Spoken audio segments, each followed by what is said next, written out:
নমস্কার, আপনাদের সবাইকে স্বাগত জানিয়ে আমরা শুরু করছি আজকের এখনকার আজকাল পরশু অনুষ্ঠান।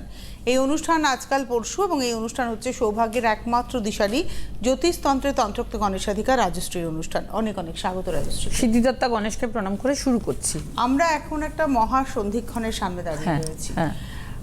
ভীষণভাবে নাক্ষত্রিক এবং গ্রহগত কিছু ঘরের অদল বদল ঘটছে, যেমন বৃহস্পতি নিমুনা আজকের দিনে রোহিণী নক্ষত্রের সঞ্চার, ঠিক সেরকম ভাবেই সামনের যে সপ্তাহটি আসছে সেই সপ্তাহটি থেকে শুরু করে পরের সপ্তাহটি ভীষণ গুরুত্বপূর্ণ। তার কারণ বছরের শ্রেষ্ঠ তিথি এবং তন্ত্রক্রিয়ার শ্রেষ্ঠ সময় অম্বুবাচী আসছে। তার কারণ এই সময়টায় যেটা হয়, যেটা হচ্ছে স্থান মাহাত্ম্য এবং তিথি মাহাত্ম্য একসাথে কাজ করে। এবং রাজশ্রী তার দীর্ঘ যে এই যে টানা কেরিয়ার 22 বছর হতে চললো, অগস্ট মাস আসলেই 22 বছরের কেরিয়ারে পা রাখবেন রাজশ্রী। প্রত্যেকটা বছরে তিনি কিন্তু এই তিথিটাকে পালন করেছেন ভীষণভাবে, এতগুলো বছর, এবং এটা বছরের সবথেকে ইম্পর্টেন্ট তিথি, সবথেকে ইম্পর্টেন্ট তিথি। দেখুন, বছরে আমরা 12টা বা 13টা অমাবস্যা পাই, কিন্তু অম্বুবাচী হচ্ছে এমন একটা তিথি যে তিথির গুরুত্ব বা মাহাত্ম্য সম্পূর্ণ আলাদা। এবং এই সময় যেহেতু ধরিত্রী মাতা রজস্বলা হন, এই জন্য এই সময় পৃথিবীর উর্বরা শক্তি বৃদ্ধি পায়। এবং এই সময়টাকে কাজে লাগাতে পারলে, সঠিকভাবে যদি কাজে লাগানো যায়, অনেক অসাধ্য সাধন সম্ভব। কেন, যখন কোনো নারী, আমরা জানি যখন কোনো নারী তার যখন রজস্বলা হন তখন তার সবসময় উর্বরা শক্তি বৃদ্ধি পায়। তো এই সময় কি হচ্ছে, ধরিত্রী মাতা রজস্বলা হচ্ছে, তো এটা একটা অত্যন্ত পবিত্র সময়। এই অমাবস্যার মহাতিথিতে কি করলে আমরা নিজেদেরকে এবং পরিবারকে ভালো রাখতে পারবো? দেখুন, আমি বেশ কিছু কথা বলবো। সামনেই রয়েছে তন্ত্রের শ্রেষ্ঠ পীঠ এবং তন্ত্রের শ্রেষ্ঠ তিথি, দুটোই একসাথে।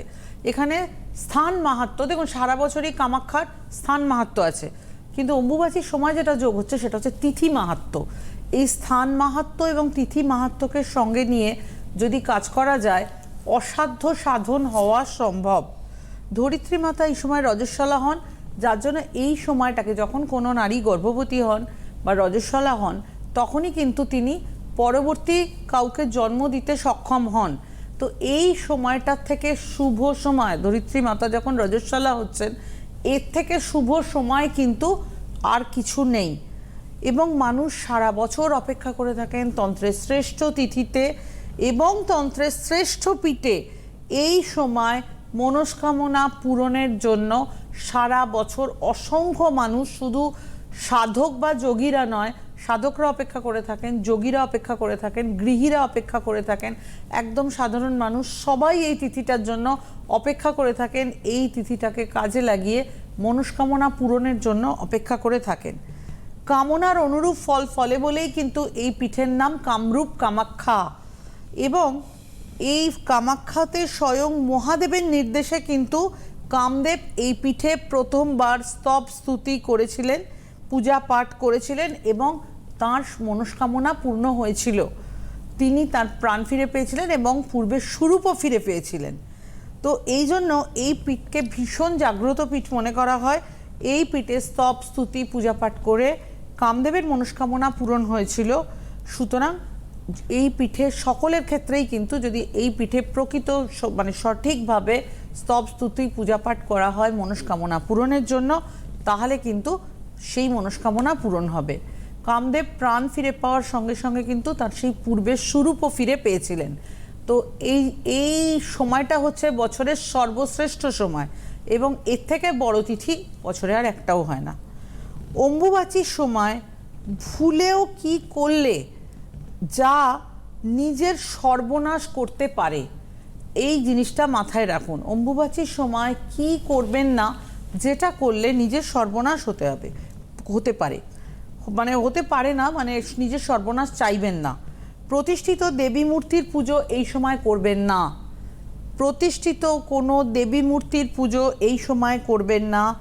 কোনো প্রকার মাটি কাটা, পুকুর কাটা, জমি কর্ষণ, জমি চাষ, ধরিত্রী মাতাকে কোনোভাবে এই সময় কর্ষণ করবেন না।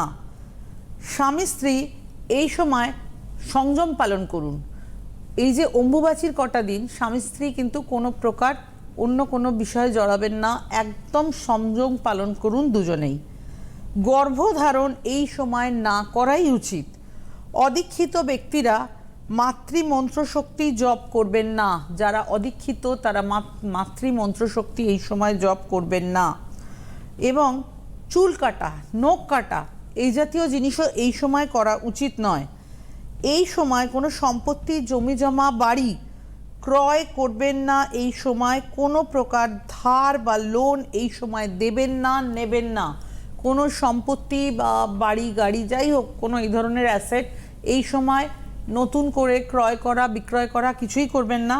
পাশাপাশি চুল, নখ কাটা উচিত নয় এই সময়। অদীক্ষিত ব্যক্তিরা মাতৃমন্ত্র শক্তি জপ করবেন না এই সময়। এই সময় কোনো প্রকার ধার বা লোন দেবেন না, নেবেন না। মাটি কেটে তোলা কোনো শাকসবজি এই সময় খাবেন না।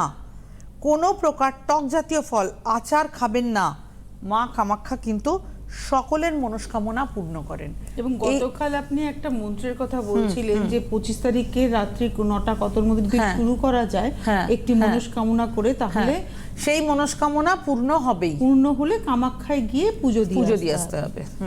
আপনি বলছিলেন, দেখুন অম্বুবাচীর সময় কি হয়, অম্বুবাচীর সময় মা ঋতুমতী হন এবং যে লাল জল মন্দিরের গর্ভস্থান থেকে বের হয়, কোনো বিজ্ঞান বা কোনো বিজ্ঞানী কিন্তু তার কোনো সঠিক ব্যাখ্যা আজ অবধি দিতে পারেনি। সবই দেবীর মাহাত্ম্য। অম্বুবাচীর দিনগুলিতে করা গ্রহ প্রতিকার বা তন্ত্রক্রিয়া সাধারণ সময় অপেক্ষা 10,000 গুণ বেশি শক্তিশালী হয় এবং বহু মানুষ এই তিথিতে কাজ করিয়ে কিন্তু উপকৃত হয়েছেন। আপনারা সবাই হয়তো এটা জানেন যে অম্বুবাচী প্রবৃত্তি হচ্ছে রবি মিথুন রাশিস্থ আদ্রা নক্ষত্রের প্রথম পাদে, অর্থাৎ প্রথম 3 ডিগ্রি 20 মিনিট স্থিতিকালে 1/4 অম্বুবাচী পালিত হয়। এই সময় বসুমাতা অর্থাৎ পৃথিবী ঋতুমতী হন। দেবাদিদেব মহাদেব হচ্ছেন তন্ত্রের স্রষ্টা। মহাদেবের নির্দেশে এই পীঠে ক্রিয়া করে মনস্কামনা পূর্ণ হয়েছিল কামদেবের। কামদেব তার পূর্বের স্বরূপ ফিরে পেয়েছিলেন, সেই জন্যই এই পীঠের নাম কামরূপ কামাখ্যা। কামাখ্যা পীঠ সবচাইতে জাগ্রত পীঠ। সাধক এই পীঠে পায় সিদ্ধি, গৃহী এই পীঠে পায় মনস্কামনা পূরণ। সুতরাং সকলের সব মনস্কামনাই কিন্তু এই পীঠে পূর্ণ হয়। এটা হচ্ছে তন্ত্রের সব থেকে পাওয়ারফুল সময় এবং সব থেকে পাওয়ারফুল স্থান। দুটোই বলবো, মানে আমরা নর্মালি যে কোনো একটা মাহাত্ম্য নিয়ে কাজ করি, তিথি মাহাত্ম্য, ম্যাক্সিমাম ক্ষেত্রেই আমরা তিথি মাহাত্ম্য নিয়ে কাজ করি। আবার কোনো কোনো সময় দেখা যায় কোনো স্থানের মাহাত্ম্য নিয়েও আমরা হয়তো পুজো পাঠ করছি, কোনো কাজ করছি। কিন্তু এই সময়টা হচ্ছে এমন সময় যেখানে স্থান মাহাত্ম্য এবং তিথি মাহাত্ম্য একসঙ্গে যোগ হচ্ছে এবং এটাকে বছরের সর্বশ্রেষ্ঠ তন্ত্রের সময় বলা হয়। এবং এই পীঠে হয় না এমন কোনো বিষয় নেই, যেটি সঠিক উপায়ে যে কোনো মনস্কামনা নিয়ে যদি আপনি এই সময় কোনো কাজ করান, সেই কাজ কিন্তু সহস্র গুণ ফলদায়ী হবে। রাজশ্রীকে থেকে জাগ্রত কোনো পীঠ হয় না। রাজশ্রীকে অম্বুবাচীর আগে অল্পমাত্র কয়েকটি চেম্বারে আপনারা পাচ্ছেন, যেরকম আপনারা আজকে অনলাইন পাচ্ছেন। আগামীকাল শুক্রবার দিন বর্ধমান, শনিবার দুর্গাপুর এবং রবিবার দিন আসানসোল পাচ্ছেন। অর্থাৎ 14, 15, 16, 14 তারিখ শুক্রবার দিন পাচ্ছেন বর্ধমান, 15 তারিখ শনিবার পাচ্ছেন হচ্ছে আসানসোল এবং রবিবার পাচ্ছেন 14 তারিখ শনিবার পাচ্ছেন দুর্গাপুর এবং রবিবার পাচ্ছেন আসানসোল। 14, 15, 16, 15 তারিখ হচ্ছে দুর্গাপুর। আর তার পরবর্তী সোমবার দিন 17 তারিখ হাওড়া, 18 তারিখ গড়িয়াহাট ভাগ্যচক্র, 19 তারিখ শ্যামবাজার জুপিটার। এই হচ্ছে রাজশ্রী চেম্বার। এবং 21 তারিখ শুক্রবার দিন কৃষ্ণনগরের ত্রিনাথ লজ রয়েছে। মানে কালকে শুক্রবারে যেমন বর্ধমান রয়েছে, পরের শুক্রবার থাকছে কৃষ্ণনগর। তো আপনারা যেখানেই আছেন যোগাযোগ করুন। যদি আপনি দেখেন যে আপনার এরিয়াতে নেই রাজশ্রী, তাহলে ডেফিনেটলি আপনারা অনলাইনের মাধ্যমে যোগাযোগ করুন। আর হাতে কিন্তু খুব বেশি সময় নেই। আর রাজশ্রীর পক্ষেও যে অনেক কাজ নেবেন এমনটা সম্ভব নয়, কারণ লিমিটেশন তো রয়েছে। লিমিটেশন অবশ্যই রয়েছে। আপনার অনেক পুরনো ক্লায়েন্ট যারা হয়তো আগে দেখিয়েছেন, আপনি তাদেরকে বলেছেন যে এই সময়, মানে যাদের সমস্যা বেশি জটিল কঠিন তাদের তো বিশেষভাবে এই সময়ের কথাই বলা হয়, কেন এটা বছরের শ্রেষ্ঠ সময়। দেখুন আমরা বছরে 12টা 13টা অমাবস্যা পাচ্ছি, কিন্তু এটা সম্পূর্ণ অন্য সময় যখন ধরিত্রী মাতা ঋতুমতী হচ্ছেন। আর আপনারা জানেন যখন কোনো নারী ঋতুমতী হন তখন তার উর্বরা শক্তি আরও বৃদ্ধি পায়। এই সময়টাকে কাজে লাগাতে পারাটা একটা ভাগ্যের বিষয়। অনেক সময় আমি দেখেছি অনেকে অনেক চেষ্টা করেছে কিন্তু হয়নি, তাদের কোনো কারণে এমন কোনো বাধা এসছে তারা যেতে পারেনি। মানে এখানে এই ব্যাপারটাও আছে, যে আপনাকে কিন্তু খুব মন থেকে সঠিকভাবে চাইতে হবে এবং খুব সঠিকভাবে সব কিছুর উপর বিশ্বাস রেখে কাজ করুন। এর থেকে শ্রেষ্ঠ কোনো পীঠ এবং শ্রেষ্ঠ কোনো তিথি দুটোই হয় না। কখনো আমরা পীঠ মাহাত্ম্য পাই, কখনো আমরা তিথি মাহাত্ম্য পাই, এখানে দুটো একসঙ্গে কাজ করছে, দুটো মাহাত্ম্য। আপনারা যোগাযোগ করতে থাকুন, হেল্পলাইন নাম্বার আপনাদেরকে সব রকমভাবে হেল্প করবে। 9830693535, 9830693579 হচ্ছে ফোন নাম্বার, আর 9330789557, 9830693509 এটা হচ্ছে চেম্বারে, এটা হচ্ছে online booking number, chamber booking number. আর আমাদের সঙ্গে সরাসরি কথা বলার নাম্বার দেখুন যাচ্ছে 6292242341, 6292242342। বলতে বলতে একজন বন্ধু আছেন টেলিফোনে। নমস্কার, কে রয়েছেন? হ্যাঁ নমস্কার, আমি সায়ন ঘোষাল বলছি। সায়ন কোথা থেকে? বহরমপুর থেকে। বহরমপুর থেকে ফোন করেছেন তাই তো? হ্যাঁ হ্যাঁ, আপনার জানাশুনো কেউ এসেছিলেন? হ্যাঁ, আমার পিসির ছেলে গেছিলেন চাকরি সম্বন্ধে, তো পেয়েছেন তো চাকরি? তিনি পেয়েছেন? হ্যাঁ, তিনি চাকরি পেয়েছেন। আচ্ছা, আজকে আপনি নিজের সম্পর্কে জানবেন। হ্যাঁ। ওকে, আপনি ডেট অফ বার্থটা বলুন। 13/5/1997। 13/5/1997, সময় 12টা 8 AM। 12টা 8 AM। কোথায় হয়েছেন? বহরমপুর। আর কিছু বলার দরকার নেই, বা রাজশ্রী বলবেন?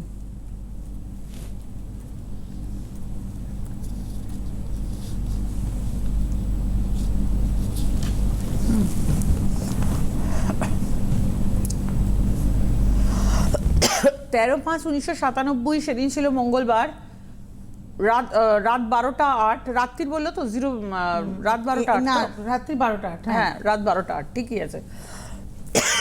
সরি, বহরমপুর, মকর লগ্ন, কর্কট রাশি, পুষ্যা নক্ষত্র। পুষ্যা হচ্ছে শনির নক্ষত্র, দেবগণ। এবার যাব মেন হরোস্কোপে। মেন হরোস্কোপে যেটা দেখছি, গ্রহরা সবাই মার্গী অবস্থায় রয়েছে। মেন হরোস্কোপে যেটা আমি বলবো সেটা হচ্ছে, মেন হরোস্কোপে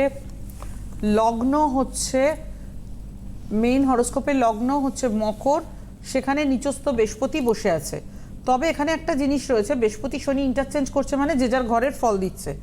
আচ্ছা, যেটা আমি বলবো সেটা হচ্ছে এই হরোস্কোপে যেটা দেখা যাচ্ছে, শনি কেতু যোগে পড়াশোনার ক্ষেত্রে ভালো স্টুডেন্ট হয়, এবং সায়েন্স নিয়ে পড়লে সবচেয়ে ভালো হয়, ইঞ্জিনিয়ারিং করলে সবচেয়ে ভালো হয়। শনি বৃহস্পতি আবার ইন্টারচেঞ্জও করছে, কিন্তু হরোস্কোপে কতগুলো বাধার জায়গাও রয়েছে। যেহেতু হরোস্কোপে লগ্নে যতই হোক, লগ্নে বৃহস্পতি শনি ইন্টারচেঞ্জ করুক, যাই করুক, লগ্নে বৃহস্পতি নিচস্থ অবস্থায় রয়েছে, যার ফলে আমি একটা কথা বলবো, বৃহস্পতি হচ্ছে অন্যতম প্রধান বিদ্যাকারক গ্রহ। রবি বুধ ভালো অবস্থায়, শুক্র চন্দ্র মঙ্গল এরা প্রত্যেকে ভালো অবস্থায়, কিন্তু রাহু কেতু অ্যাক্সিসটা ভাগ্যভাবের ওপরে অশুভ, এবং অষ্টমপতি ভাগ্যভাবে অশুভ, বৃহস্পতি নিচস্থ। পড়াশোনার ক্ষেত্রে অনেকটা দেরি হওয়ার কথা। আপনি স্টুডেন্ট খারাপ এটা আমি বলবো না, কিন্তু সেই অনুযায়ী রেজাল্ট প্রাপ্তির জায়গা দেখছি না। এবং অনেক সময় দেখা গেল আপনি কোনো একটা কিছু টার্গেট নিয়ে এগোচ্ছেন, সেই টার্গেটটা কিছুতেই ফুলফিল হচ্ছে না, এবং বহু সময় লেগে যাচ্ছে, কিছুতেই সেই টার্গেটটা ফুলফিল হচ্ছে না। সেই টার্গেটটা ফুলফিল করার মতো আপনার যথেষ্ট বুদ্ধি মেধা আছে, কিন্তু তারপরেও আপনি পড়াশোনার ক্ষেত্রে কোথাও এমন কোনো অসাফল্য পাচ্ছেন যেটা থেকে কিছুতেই বেরোতে পারছেন না। ওনার কিন্তু বয়সটা 27 হয়ে গেছে। হ্যাঁ, আমি সেটাই বলছি যে দীর্ঘদিন ধরে কোনো পড়াশোনা সংক্রান্ত সমস্যা, কোনো রকম হায়ার স্টাডি সংক্রান্ত প্রবলেম নিয়ে উনি কিন্তু মারাত্মক ভুগছেন। এবার উনি বলুন আপনি। যেটা বললেন যে কাজই করতে যাচ্ছে সেটাই বাধা পাচ্ছেন, সেটা একদম সম্পূর্ণ। আপনার এডুকেশন কোয়ালিফিকেশন কি? করেছি এইচএস পর ইঞ্জিনিয়ারিং করেছি, মেকানিক্যাল করেছি সায়েন্স নিয়ে। আপনি এইচএস এর পরে ডিপ্লোমা করেছেন? হ্যাঁ। তো ল্যাটারাল দিয়ে করেননি তারপরে বিটেক? না, অ্যাকচুয়ালি এইচএস আর ডিপ্লোমা ইঞ্জিনিয়ারিং তো সমতুল্য, সুতরাং আমি আপনাকে একটা কথা বললাম, আপনার হরোস্কোপে গ্রহ পজিশন খারাপ না, আপনি মেধাবীও, কিন্তু এগুলো না ডিসিশন মেকিং এর প্রবলেম। আপনি প্রপার ডিসিশন নিতে পারেনও নি, এবং আপনাকে দীর্ঘদিন ধরে আপনার কোনো ডেভেলপমেন্ট বা এই জায়গাগুলো আমি দেখছি না। মানে আপনি কোথাও এক জায়গায় আটকে পড়ে আছেন। কি করেন এখন? আপনি কি করেন? এখন কিছুই করি না, আমি কাজ করি। তাই ফোন করলাম যে লাইফে কি আমার কোনো চাকরি বাকরির যোগ আছে বা কিছু। মানে আপনার 27 বছর বয়স, আপনি এইচএস এর পরে আবার ডিপ্লোমা করলেন, আপনি তারপরে আর ডিপ্লোমা যেটা হয় ডিপ্লোমা অনেকেই করেন, করে ল্যাটারাল দিয়ে তারপরে তারা বিটেক করেন। নেন। হ্যাঁ, আপনি সেটা ট্রাইও করেননি নাকি না পাননি, কোনটা? সেটা পাইনি। মানে আপনি সেই সুযোগটা পাননি? না। ডিপ্লোমা ইঞ্জিনিয়ারিং এইচএস দুটোই সমতুল্য, তো তারপর ফার্দার হায়ার স্টাডিজ কেন, মানে এটা তো হওয়া উচিত ছিল, হলো না কেন? এটাই তো বড় প্রশ্ন। আপনার ছকে তো এডুকেশন ছিল। খারাপ তো দেখাচ্ছে না, এমন তো দেখাচ্ছে না যে আপনি মেধাবী নন, বুদ্ধিমান আপনার নন। তারিখটা আপনি ঠিকঠাক বলেছেন ভাই? মানে হ্যাঁ 12 তারিখ রাত 12টা পার করেছেন বলেই 13 তারিখ বলেছেন তো? হ্যাঁ হ্যাঁ হ্যাঁ। যাই হোক, হরস্কোপ পার আপনার ছক, আপনার কিন্তু এডুকেশন হওয়ার কথা ছিল, এবং হরোস্কোপের অনেক জায়গা বেস স্ট্রং, হ্যাঁ কিছু জায়গায় নেগেটিভিটি আছে, কিন্তু অনেক জায়গায় বেস স্ট্রং, কিন্তু সেই অনুযায়ী কোনো সাফল্য আসেনি। এটা এখন 27 বছর বয়সে উনি এখন একটাও চাকরি পাননি, কিছু হয়নি, উনি জানতে চাইছেন যে আমি কবে চাকরি পাবো, এটাই তো আপনার প্রশ্ন। হ্যাঁ দেখুন, আমি একটা কথা বলি, টু লেট। আপনাকে এখন চাকরির দরকার, এটা ঘটনা। আপনাকে এখন যেটা করতে হবে, এটার জন্য আপনাকে গ্রহ সংস্কার করতে হবে, যাতে আপনি ভালো চাকরি করতে পারেন, ভালো অর্থ রোজগার করতে পারেন। শুধু চাকরিও না, দেখা গেলো এমন একটা চাকরি পেলেন তাতে কোনো লাভ নেই। ভালো চাকরি, ভালো অর্থ রোজগার যাতে করতে পারেন, তার জন্য আপনাকে চেষ্টা করতে হবে। গ্রহ সংস্কার এবং বিশেষ কিছু অর্থকরী পুজো করা দরকার। আপনি সামনের সময়টাকে কাজে লাগান। মানে আপনাদের মতো এরকম ক্রিটিক্যাল প্রবলেমের জন্যই মনে হয় অমোঘাচী তিথি। একদমই তাই, এইরকম ক্রিটিক্যাল প্রবলেমের জন্য মানে বয়সটাও হয়ে যাচ্ছে, পড়াশোনাটা প্রপার হলো না, চাকরি আপনি পেলেন না। কারণ আপনি দেখুন আজকাল কত বিটেক করা ছেলে মেয়েরাই ভালো চাকরি পায় না, সেখানে দাঁড়িয়ে আপনার ডিপ্লোমা করা, আপনাকে নেবে কেন? আপনার আগে তো বিটেক করা, সেটাই কথা, আপনাকে নেবে কেন? এটা তো মাথায় রাখতে হবে যে আমাকে নেবে কেন। ডিপ্লোমা করলেও তো পরবর্তীতে ডিগ্রি করে নেওয়া যায়, তো সেটাই আমি বললাম, ল্যাটারাল দিয়ে তো বিটেক করে নেওয়া যায়, তো সেগুলো তো ইউজুয়ালি আমরা সেটাই দেখি, ডিপ্লোমা করে ল্যাটারাল দিয়ে বিটেক করে। আপনি এখান থেকে যদি বেরোতে চান আর সময় নষ্ট করবেন, অলরেডি আপনার 27 বছর হয়ে গেছে, এরকম করে দেখবেন 37ও হয়ে যাবে।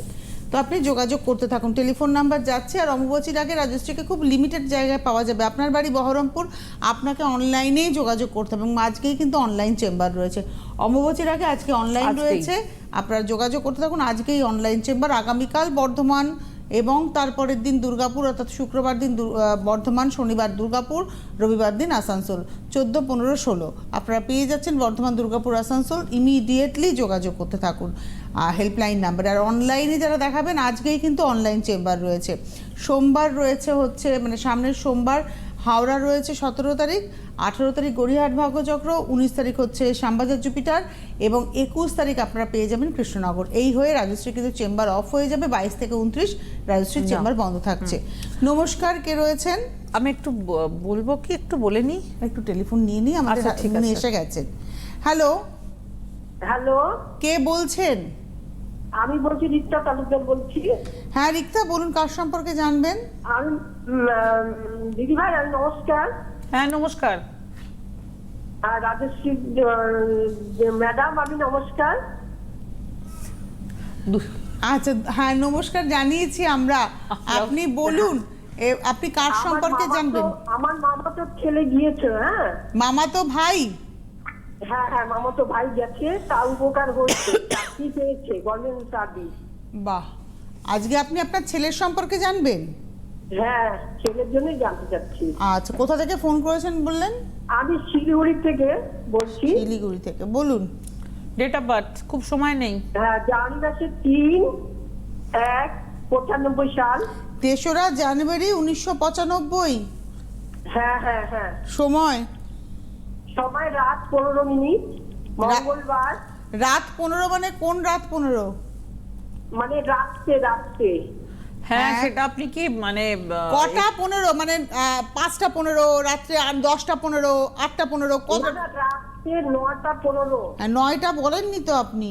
9টা 15 মিনিট রাত্রিবেলা। কোথায়? শিলিগুড়ি জন্ম? হ্যাঁ, শিলিগুড়িতে জন্ম। আচ্ছা, আর কিছু বলার দরকার নেই।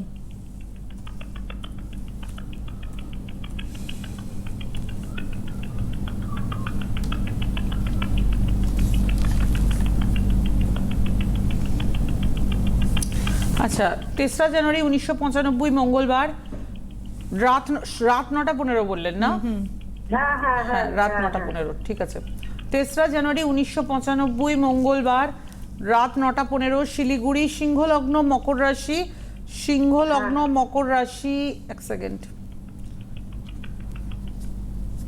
শ্রবণা নক্ষত্র, শ্রবণা হচ্ছে চন্দ্রের নক্ষত্র, দেবগণ। মেন হরোস্কোপে গেলাম, মেন হরোস্কোপে যেটা দেখতে পাচ্ছি গ্রহরা সবাই মার্গী অবস্থায় রয়েছে, মঙ্গল সিংহে বক্রী অবস্থায় রয়েছে। আচ্ছা, মেন হরোস্কোপে যাব। মেন হরোস্কোপে যেটা আমি বলবো সেটা হচ্ছে লগ্নে মঙ্গল রয়েছে, উল্টো দিকে শনি রয়েছে, ভাগ্যভাবে কেতু রয়েছে। শনি মঙ্গল যোগটা পড়াশোনার জন্য যথেষ্ট ভালো যোগ। এই হরোস্কোপে আমি যেটা বলবো সেটা হচ্ছে পড়াশোনার ক্ষেত্রে যথেষ্ট ভালো যোগ। এখানে কিন্তু দুটো বিষয় দেখাচ্ছে, সেটা হচ্ছে এই হরোস্কোপে খানিকটা সায়েন্সের টেন্ডেন্সিও দেখাচ্ছে, খানিকটা কমার্সের টেন্ডেন্সিও দেখাচ্ছে। আপনি কোনটা নিয়ে পড়েছেন? সায়েন্স আর কমার্স? ওনার ছেলে কমার্স, ঠিক আছে। আচ্ছা, ভাগ্যভাবে কেতু থাকার জন্য প্রপার নাম্বার বা প্রপার সাফল্য কিন্তু আসছে না। যতখানি সে ভালো স্টুডেন্ট সেই অনুযায়ী রেজাল্ট কিন্তু হচ্ছে না। ডিসিশন মেকিং এর প্রবলেম ভীষণভাবে আছে। হরোস্কোপটাতে কিন্তু একাধিক নেগেটিভ পয়েন্ট আছে যেগুলোকে আমি একটু সংস্কার করতে বলবো। হ্যাঁ, আপনি কি বলেন? আপনার ছেলে 95, আপনার ছেলে 95 ইন বর্ন। আপনার ছেলের বয়স এখন এই জানুয়ারি মাসে 29+ হয়ে গেছে। আপনার ছেলের 29 বছর বয়স হয়ে গেছে। আপনার ছেলের কি কেরিয়ার স্টেবল হয়েছে? লেখাপড়া কতদূর করেছে? কেরিয়ার স্টেবল নয়, ডিপ্লোমা ইঞ্জিনিয়ারিং করে এত না, এই ডিপ্লোমা করেনি তো, এ তো আপনি বলেন বিকম করেছে। সরি, আপনার ছেলে কি পড়াশোনা করেছে? বিকম অনার্স নিয়ে পাস করতে। বিকম অনার্স নিয়ে পাশ করে তারপরে অ্যাকচুয়ালি আমি এখানেও একটা কথা বলবো, হরোস্কোপে বিকম নিয়ে পড়াশোনা করেছে, তাও আবার পাস করছে। শনি মঙ্গল যোগ থাকলে কিন্তু সায়েন্স নিয়ে পড়লে সবচেয়ে ভালো হয়, ইঞ্জিনিয়ারিং করলে সবচেয়ে ভালো হয়। উনি সেদিকে যাননি। এবার নর্মাল বিকম করে তাহলে আপনাকে পরবর্তীতে এবার এমবিএ এর কথা ভাবতে হবে। আমি জানি না রেজাল্ট কেমন, রেজাল্ট খুব ভালো বলে আমার মনে হচ্ছে না। আর ভালো করছে, ঠাকুর ঠাকুর করে ভগবান করছে। হ্যাঁ, ভালো করছে, মোটামুটি ভালো করেছে। রেজাল্ট ভালো করার পরে তাহলে বিকমের পরে আর পড়লো না কেন? বললো না কেন, বাবা নেই তো, বাবা মারা গেছে, এই জন্য পড়তে পারলো না। এখন কি করে সে? এখন এমনি প্রাইভেট কোম্পানিতে কাজ করছে। তাতে কি ভালো মাইনে পাচ্ছে? কোনো মতন পাচ্ছে, চলছে সংসার কোনো মতন। মানে বিয়ে থা হয়ে গেছে? হ্যাঁ, বিয়ে হয়ে গেছে। সংসারটা চলছে কিন্তু স্যাটিসফাইড নয়। স্যাটিসফাইড একেবারেই দেখাচ্ছে না। ভালোই করছে, হ্যাঁ হ্যাঁ, বউ ভালো আমার। না, বউ ভালো, বউ ভালো সেটা ডিফারেন্ট প্রশ্ন, কিন্তু মোটেই কেরিয়ার খুব জমেনি, পরিষ্কার কথা। দেখুন, আমরা না অনুষ্ঠানের শেষে পৌঁছে গেছি। একটা কথা বলি, জীবনটাকে দুরকম ভাবে নেওয়া যায়। একটা হচ্ছে, আমি বলছি না উচ্চাশা এখতিয়ার বহির্ভুক্ত হয়ে উচ্চাশা করবো, কিন্তু আমার যেটা প্রাপ্য, আমি যদি 40,000 টাকা মাইনের চাকরি পাওয়ার যোগ্যতা থাকে, আমি কেন 20,000-এ থেমে থাকবো? একদমই তাই, একদমই তাই। আমার যে যোগ্যতাটা রয়েছে সেটা জেনে আমি এগোবো। আপনাদের যদি মনে হয় বউ ভালো, ছেলে যা করছে চলে যাচ্ছে, তাহলে আপনি ফোন করবেন। দেখুন, একটা কথা বলি, হাতে সময়ও নেই। হ্যাঁ, প্রবণতা থাকে। এখানে চন্দ্র বুধ একসঙ্গে রয়েছে। বুধ অ্যাকচুয়ালি কমার্সের কারক গ্রহ। হরোস্কোপে কিন্তু খুব ভালো কিছু দেখাচ্ছে না, এবং ভালো অর্থ রোজগার বা কোনোটাই আমি বলতে পারছি না। একদমই তাই। এবং উনি পড়াশোনার যে চয়েস করেছেন সেটাও ভুল। একদম। আজকে হাতে সময় নেই। অনেক ধন্যবাদ আপনাকে, এবং অবশ্যই ধন্যবাদ আপনাদের। নমস্কার।